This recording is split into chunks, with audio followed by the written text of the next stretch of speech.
not male and male, not male and animal.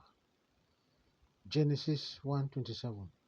So God created mankind in his own image. In the image of God, he created them, male and female. He created them. Dear friends, God is not a man who is filled with the spirit of confusion and evil. God is just, faithful, and that is why he created everything male and female. But today, many have turned the equation upside down, and those who were supposed to be the image of God, they have chosen to become the image of Satan by practicing bestiality.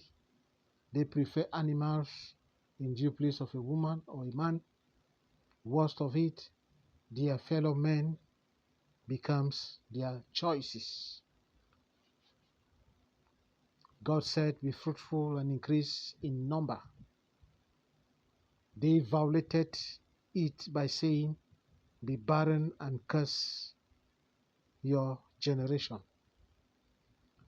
The world needs man in God's image.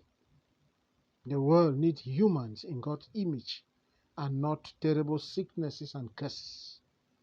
It is not too late for you under the sound of my voice who is practicing it. For the time of ignorance is gone, and his second coming will be with the sword and fire. May those who have ear to hear the voice of God through his servants.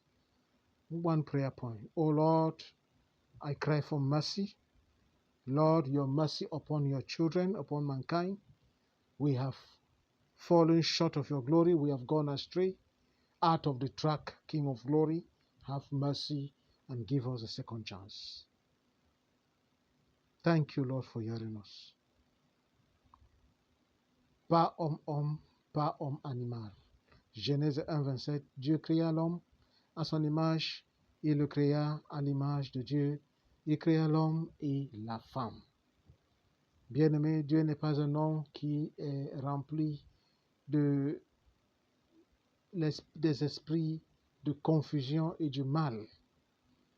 Dieu est juste, fidèle. Voilà pourquoi il a créé chaque chose, mâle et femelle, y compris l'homme. Mais aujourd'hui, beaucoup ont transformé l'équation et ont préféré homme, animal, homme, homme.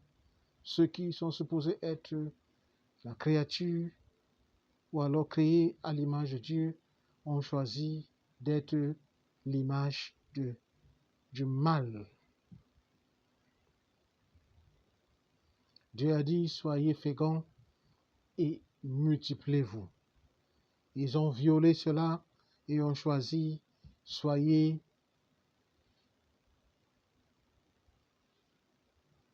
infertiles et maudissez votre génération. Le monde a besoin des êtres qui sont créés à l'image de Dieu et non des maladies terribles, des malédictions, c'était le reste. Il n'est pas si tard. Tu peux encore te repentir, toi qui es fautif.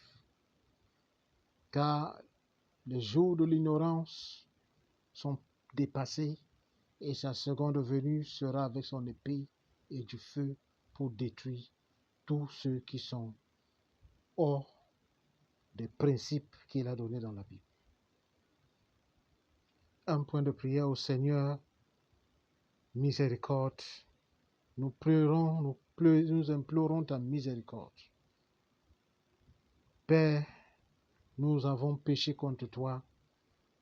Nous sommes allés hors de tes principes. Père, aie pitié de nous et donne-nous une deuxième chance.